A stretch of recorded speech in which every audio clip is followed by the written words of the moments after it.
Hey, what's up? I'm Emilio Despirito, and this is from 10,000 Meters. This is a leadership podcast. Now, ever since a little kid, I've always been fascinated with business people, with leaders, presidents. I mean, you name it. If they're in charge, I've always liked them and found them fascinating. Even if I didn't like them, I found them somewhat fascinating. So this podcast is to put together all of the traits in between all of these folks and see if we can find any commonalities between them.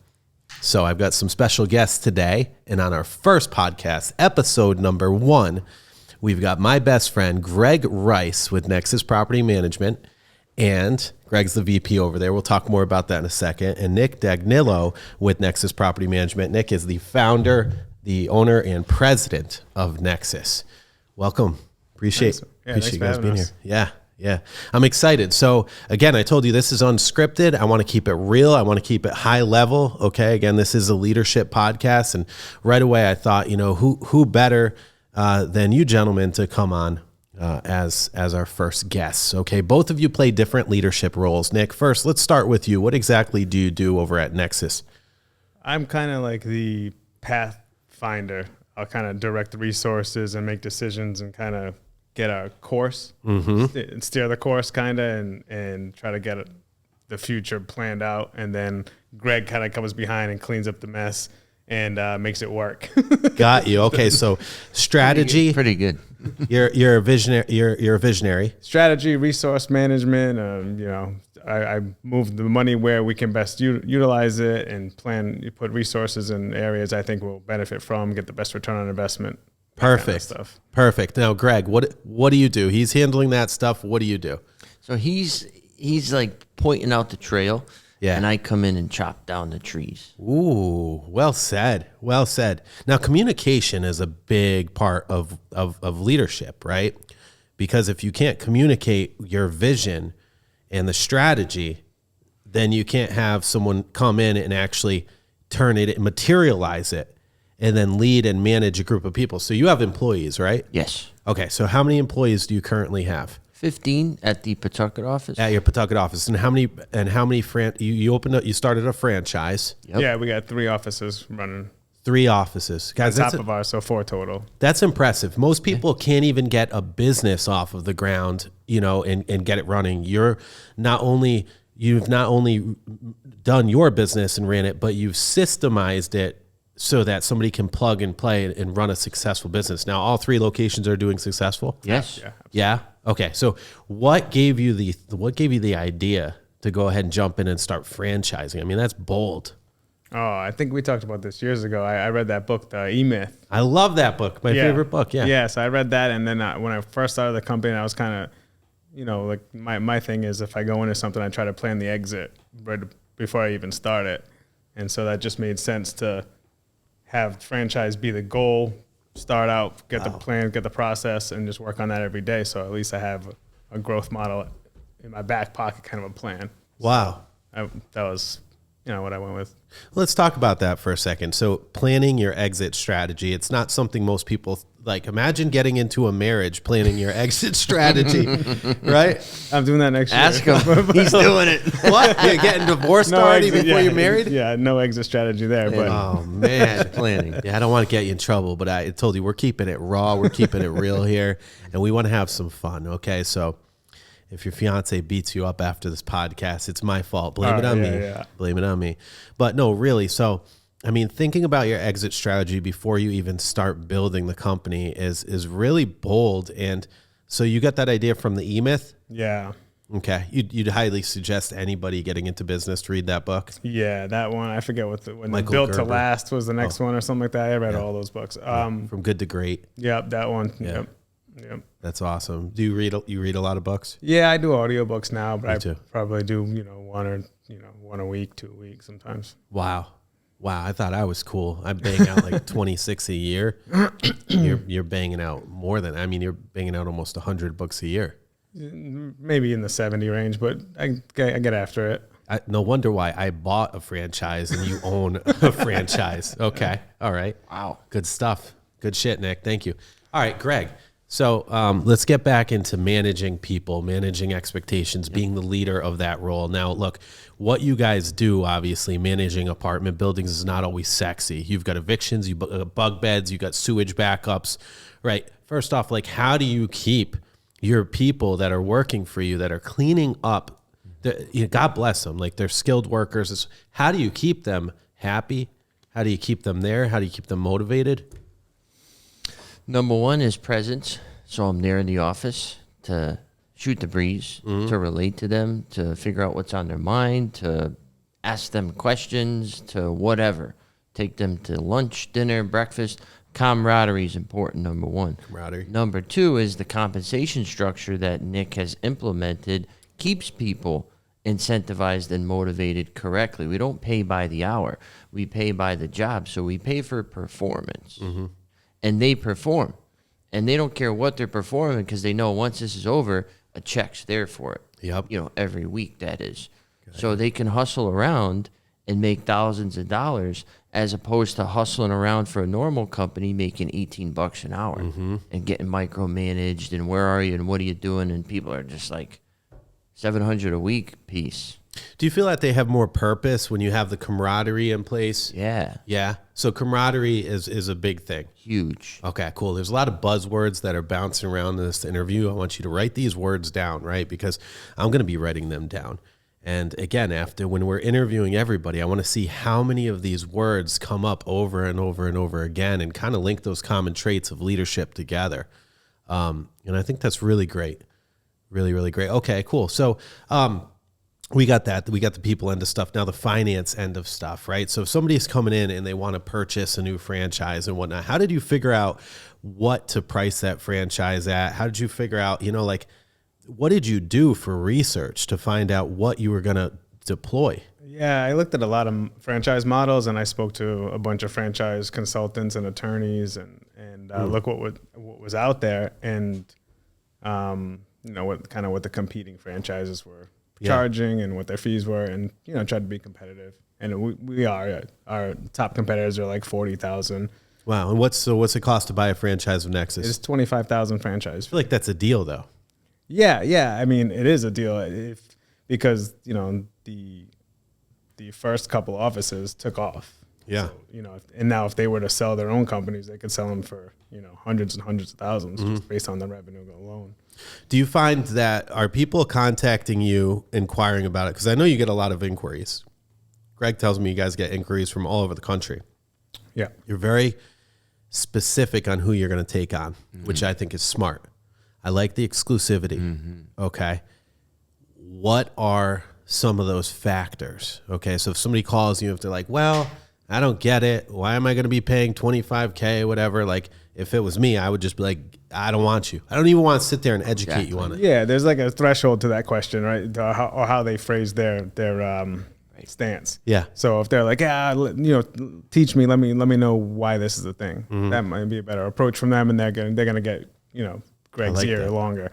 But it's similar to hiring. We look for attitude primary. That's the number one thing. It's not skills. We've learned that attitude trumps skills far and away. Agreed. So attitude, I like that. An attitude and the willingness to learn. Yeah. Right. Willingness to learn. So if they're asking the right questions, and a lot of people I think are scared to ask questions, especially in an interview. But when you're asking questions, you're finding out information. You're letting that interviewer who's interviewing you kind of talk. You're switching the role on them. Right. Kind of changes the dynamic a little bit and kind of sets you apart from all the other applications in the stack. I think. Okay. Yeah. If the person can have a conversation that's constructive and learn, and both parties are learning something, then that's the first qualification. Because there's people. Greg would be like, nope. He'd be like, yeah, talk to that guy. Not happening. Because you have to be able to work with that person for essentially ever. Yeah, absolutely. Tell me about your first location, about the office. Greg walked in. First off, where did you guys meet again? Craigslist. That's where you get anything good. He was looking. Craigslist. Yeah, Craigslist. Okay, all right. So you met on Craigslist, right? And Greg, tell me about what you saw. You're a details guy. You're right. You're a details guy. So you walked in to his first location. I love this story. What did you see? I saw Nick, and I saw a computer monitor with a wire coming down, not plugged into anything. That was my second desk, though. I had 2 desks. So my his desk desk did had have a a computer. plugged-in monitor. What did that say to you, though? He's faking it until he makes it, Which you like, and right? I love that. You loved it. Exactly. So going back to the franchisee, you're the franchisor or franchisee, right? Yeah. Franchisor or franchisee. Okay. Going back to the franchisee that contacts you and kind of and doesn't ask the right questions, doesn't do the right thing, would be the perfect example of somebody that isn't fit for it. Just like if Greg walked in and didn't appreciate what you were going through and couldn't empathize with you on the fact that you're faking it to make it, he would have been the wrong fit. Yeah, if he walked in and was like, where's my company car? Or where's how much do you pay me? It'd be like, bro, I we're barely renting got out. a sign up on this building. We're scrapping it together here. you know? And you funded your business, right, through poker. Yeah, I played poker for a living for a few years before I transitioned, and I mean, I had what was left of my poker bankroll at the time, and Yeah. I maxed out my credit cards Good for you. and said, Balls. I'm gonna get after it." And I remember doing like the math, and I think it was like 30 units or something. I was like, I need 30 units so I don't starve. Yeah, And then did it. yeah, after the first year we had 160, and then, Wow. And then that's when I was getting overwhelmed with leasing, and Greg came on, and he came on before the end of the first year. It was in like Amazing story. 6 months or so, but yeah. Amazing story. It's kind of like the FedEx, the owner of the guy who started FedEx, right? He couldn't pay payroll, and he went to I think it was Vegas, or he went to the casino. He put all of his money down. I think it was his last 5K. Check the story, fact check the story, but it's for something like this. So he literally put all of his money down, boom, and he could pay. Now, I wouldn't suggest doing that. Don't go gambling but I mean, I guess starting a business is gambling anyways. Yeah. Yeah. I mean, you start with nothing. You have to get a website, a brand, a name, a location, and try to get a customer. I remember got the first customer off of Craigslist too. Nice. Now- Bayonne, man, Yep. 72 Bayonne Ave. I remember that. Warwick. Wow. First client. Warwick. that's amazing. Warwick. Tell me about the biggest punch in the face you've had starting a business. Oh boy. So it's been a lot, right? Yeah, it's just so regular that I can't even pick one out. It is, right? You don't get looking like this without getting punched in the face. I mean, you're like what? Greg hears me when I go in the office, and I'd be like, there'd be a lawsuit or some crazy bill or daily. A new tax, a new A new tax, an employee. You lose an employee, or you lose a big client, or something like that, or something happens. Sometimes tech stuff happens. Your website will be down for that's tough. Software won't be working, something like that. All that stuff. You didn't get payroll in on time, and that's a disaster every time. Oh my Somebody's God. check was messed up. It's always a disaster. I hate that one. It's the worst. You're getting the left, the right, the jab. You're getting kicked in the nuts. Like, Yeah, the punches feel like massages now. So, all right. so when you ask what the biggest punch is, it's like, I don't know. I know this. how about you? I'm curious how you'd answer that question. What's the biggest punch you ever had in the face? Running a business. One of recent really wasn't a punch to us. It was a punch to the landlord community, I would say. A tenant that we evicted went back into an apartment Yeah. and set it on fire, left the stove on and put stuff on the electric stove God. over on River Street in Woonsocket. Thank God the tenant downstairs dog started yapping because it smelled the smoke. Yeah. All 3 other apartments got out safely. The burns were minimized to just the one apartment. Wow. The tenant had felony charges because arson, I mean, you go to jail for life for arson. Yeah, it's rough. I mean, It's 25 to life is the suggested term. Wow. She got off with probation. wow. And to me, that was such a slap in the face because I worked so hard providing all the documentation, working with the homeowner, trying to get restitution. And then the state tells this lady, oh, yeah, you're all set. Yeah. Don't light any other houses on fire. Wow. And it was just so dejecting. Like, people are going to own homes and take all that risk. And Yeah. then when somebody tries to burn down your investment, they don't get in trouble. It's nuts. to me, that was a slap in the face for the business, not But- to us specifically. And you're right, and I see it. But you know what? But she can't apply for a mortgage, Greg. Yeah, I guess so. She won't. She's not going to apply for a mortgage. You're Right, setting you fire can't. to people if you're an Right. idiot. True.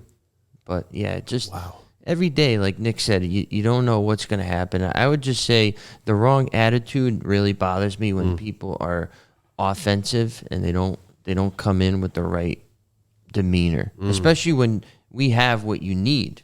Exactly. And this is going to be years and years of a relationship, and you're already barking at us for like a $40 bill and blah, blah, blah, and how long. And it's just like, we'll just give you the money back. Like, have a nice life. Mm-hmm. But people are just too aggressive nowadays, I feel, with their approach. Karens. Everybody's a Karen, and everybody is owed something. There's no reciprocity. Like, it's not a equal playing field.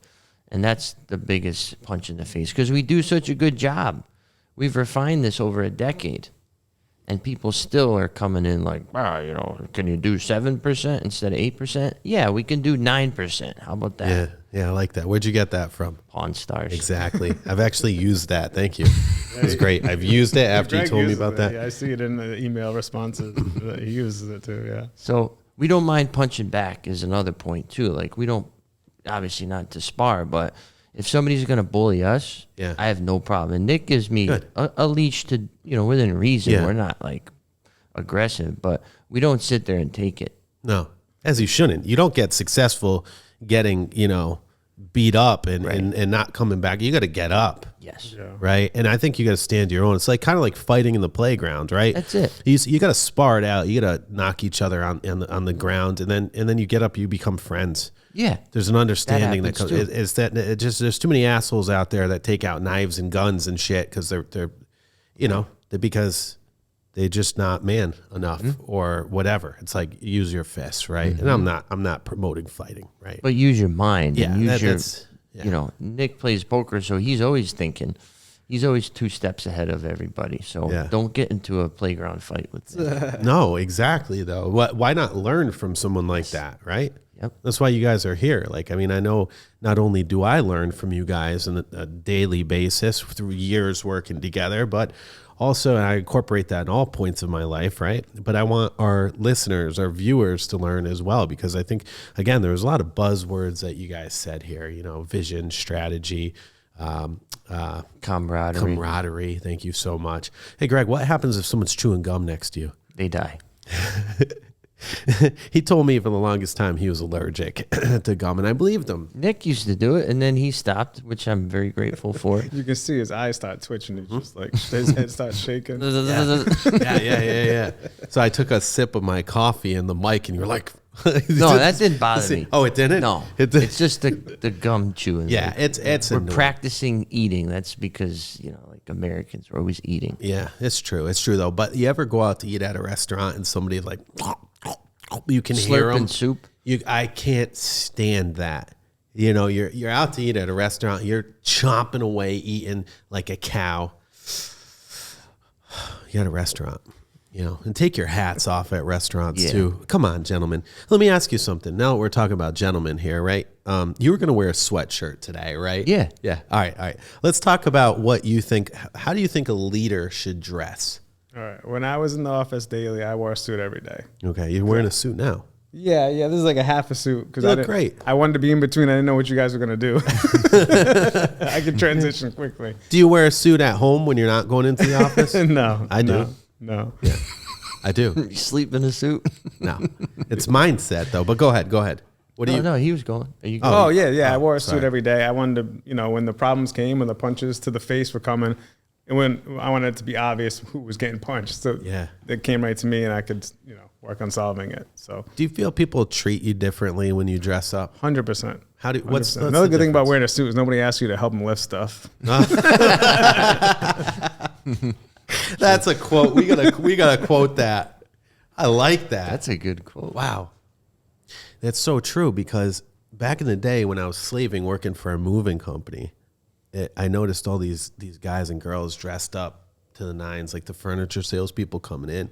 They had the Beamers, they walked in all in a suit, and I was lifting this stuff, and no one ever thought of asking them to lift anything. Yeah, it's true. it's a different thing. People are more polite when you're dressed up. I mean, I love dressing up, but now like I'm kind of not in the day to day. I'm not at the office every day, and now I'm going on meetings for like the development and stuff. And when I go to those meetings, nobody's wearing a suit. No. So now I had to transition to not wearing it, you know, and that's just, it's different. Whatever your landscape is, I guess. Have you ever found when you were younger, when you were in a suit, that people kind of were like, who's this guy think he is? You ever get that? Yeah. You found that? I guess when you're trying to sell, I know you were doing a lot of sales in the beginning, so I can imagine that. I remember trying to get the first couple of clients in person, and it was kind of like that. Like, it's, you know. It's kind of funny how that works, right? It's like, but I think that people trust consistency. So when they constantly see you like that, and they're constantly like, I think, what do you think? I'm curious on your thoughts about, you know, how a leader should dress. Yeah. Well, today I dressed up for you. Thank you. I wore my bolo tie. Thank you. Because I wanted to look good on your behalf. You wanted to look good for me. Yes. Nice. I don't like Thank you, to wear sweetheart. suits. Oxford's not how I was raised. I was raised blue collar. Yeah. I had sweatshirts, T-shirts, and I dressed up for funerals and weddings pretty much. In sweatshirts? When this stuff, like I only had certain days. And I don't think people like it because most can't relate to it. To suits? Yes. Well, it depends on what you're selling. In our business, for example, not one client ever came in with a suit. Never. Yeah, that probably slowed us down. I probably wasn't closing as high of a percentage Wow. So that's when I was interesting. wearing the So suits. now I wear a T-shirt, I wear a sweatshirt.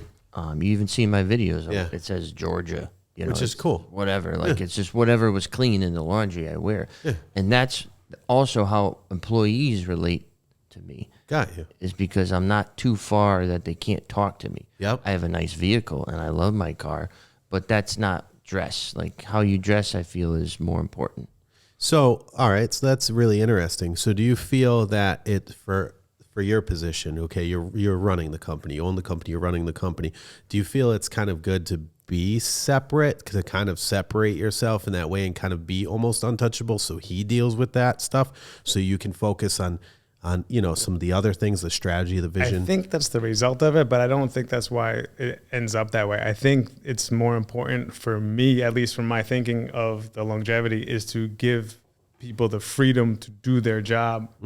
Like I give him decisions, like he was talking about difficult clients and the leeway I give him to fire clients, like that kind of stuff, to kind of set the terms and the incentives and give the person the freedom to do it or fuck it up or whatever happens, but you know, kind of like that. I don't think it's, I don't think I had it made it so I was separate. It just kind of developed into a situation that's like that. Got you. Okay. You guys have quite a unique culture at Nexus. One of the cool things about Nexus that I really enjoyed was you guys actually have an event hall and in your building. And I know you had a roof leak and stuff. You had some water Yeah, we got to do some issues. construction over there. Hopefully we can start Right? soon. Another punch in the face. Yeah, that was a kick in the Oh, balls. yeah, that one. Yeah, I guess the roof not working. That kind of sucks. That's a good punch. That was a good one. But you know what? You took a chance. You're developing now. I want to quickly talk because we're almost running out of time here. But I want to quickly talk about both. You have some significant developments in place. Okay, some big developments in place. You got something going on right in downtown Pawtucket here. You want to tell us a little bit about what your vision is for that? What you're bringing here? Yeah, so you know, we have our office. It has a convention space behind it, and it has 2 upper levels where we're going to put 27 apartments. You know, Nice. some market rate, nice apartments, and indoor parking. And In my apartment, I'll be there. I'll be living he's gonna have a there. bowling alley. I love it. I thought it was a basketball. Yeah, none court. of that stuff. But yeah, no, I'll be living there, and then you know, I'm excited about that, moving and you know, contributing to Pawtucket. And Nice, good for you. Practicing what he preaches. Yeah, I know. He's living in downtown Pawtucket. Not one person, not one of all these big money people would ever think about doing that. Nick's doing that. Yeah, I give you credit for that. And that building looked like trash before you moved in. Now it's gorgeous. It looks like something out of Chicago. yeah, man, they couldn't sell it. They were giving it away, and then you know, eventually I had to take a swing. I remember that. That was a fun time. It's a big building. It's 60,000 square feet. Yeah, Tell him yeah, what you paid for it. yeah, 175,000. What does that boil down to per square foot? Like 30 cents? They Like gave him It was like, $20. Yeah. it was like $3 a foot. $3 a square foot. Yeah, you something know, like that. it's like buying land near the landfill. And to pump Nick a little bit more, Yeah. the building across the street from us, the McDevitt building, I believe, is 2/3 the size of Yep. ours. No real parking. It's listed for 1.45 million, Oh, yeah. and it's similar condition. Yeah. It's not occupied, really, Yeah. a couple of storefronts and stuff, but he saw the vision of Pawtucket and the train and the stadium, and that's proven right there. I mean, we could Smart. list the Nexus building and sell it for 8 times what we paid for it. Oh, I'm sure. And wait until you're done. And 27 yeah, we didn't even units. start yet. Yeah. Yeah. That's amazing. And you've got quite a vision right now too. I mean, you've got a massive rehab right now, what, 32, 33 units? Ish. And you're going through the approval process. I was at the city hall, the city council meeting with you, which you Thank you. are amazing.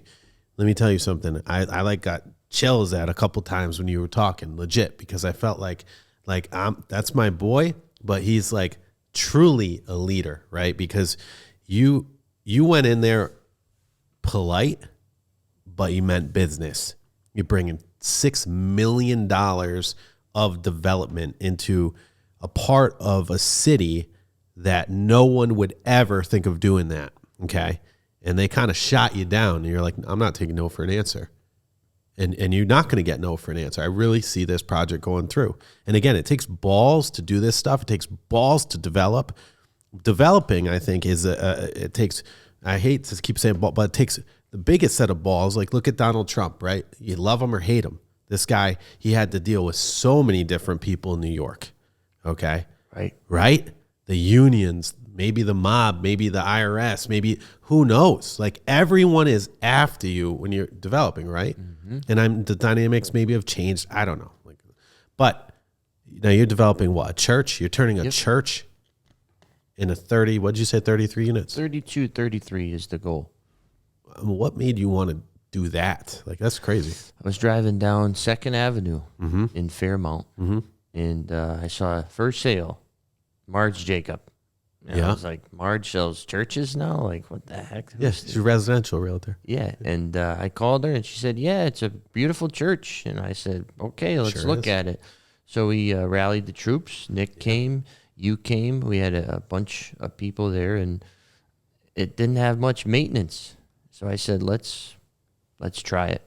Wow. Yeah, and now you're doing it. Now you're full force. So let's say everything goes as you need it with the city of Woonsocket. Some are behind you, some might not be. I don't know.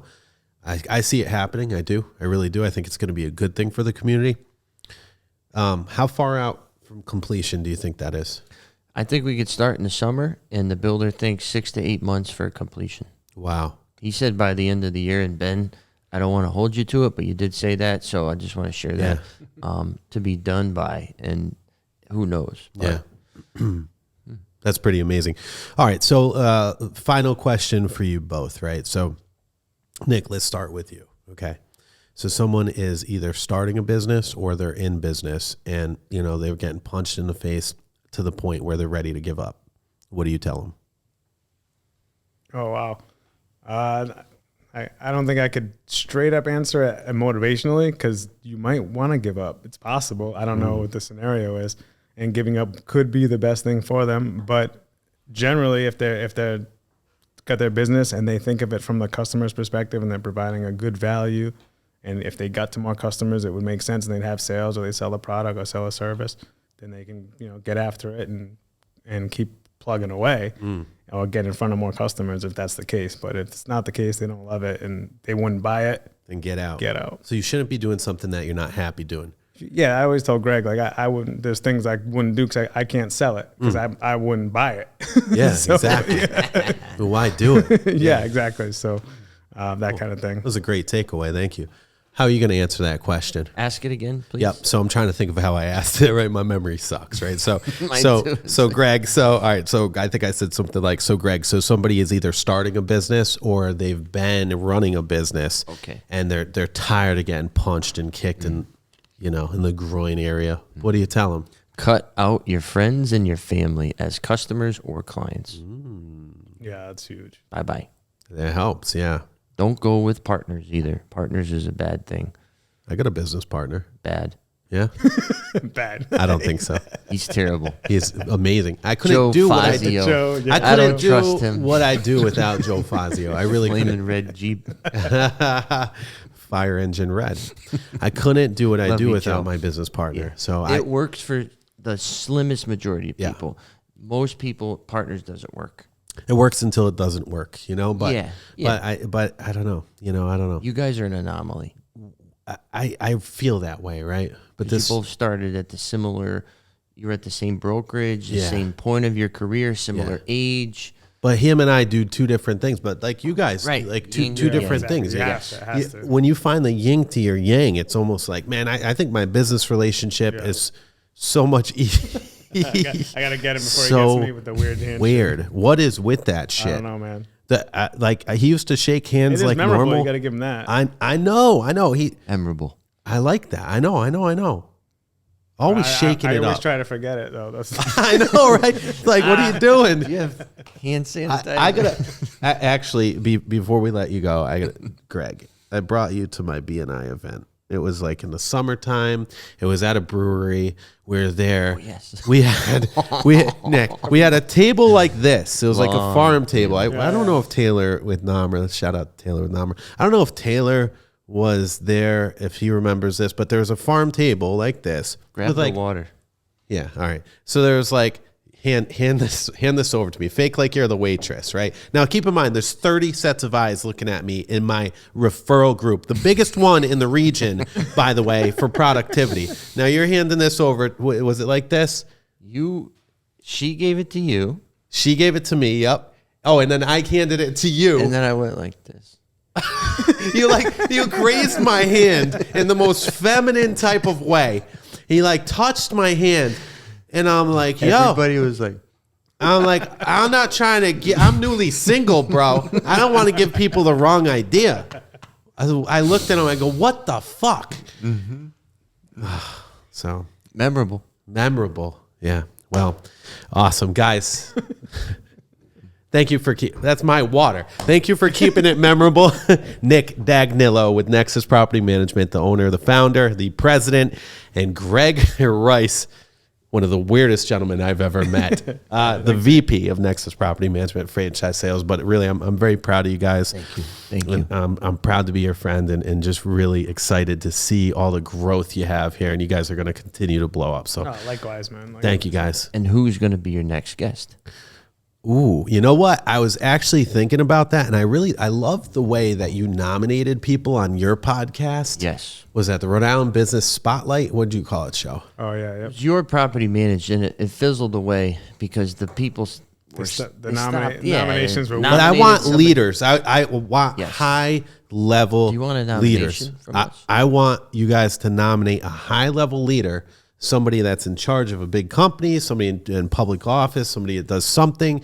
It could be someone. It could be anything. Any type of leader. Who is it? You want it? No, I don't have it. You need Zach LeVake, Zach there you LeVake. go. Zach LeVake with North Point. a leader. Okay. Zach is a leader. Absolutely. Okay. So Zach LeVake is going to be our next guest.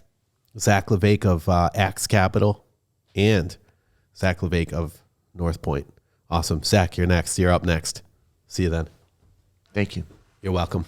That was a lot of fun. Thanks for tuning in. I'm Emilio Despirito, your host from 10,000 Meters. Hope to see you next time again with Zach LeVake. But before we go, I'd like to again thank Greg Rice and Nick Dagnillo of Nexus Property Management. And check them out at Nexus Property Management Franchise. This is a plug and play business model. It's going to make you a ton of money over time. You got to check out our guests here. There's a reason why they're on the show. Check them out. Thank you so much and tune in next time. We'll see you later. Take care.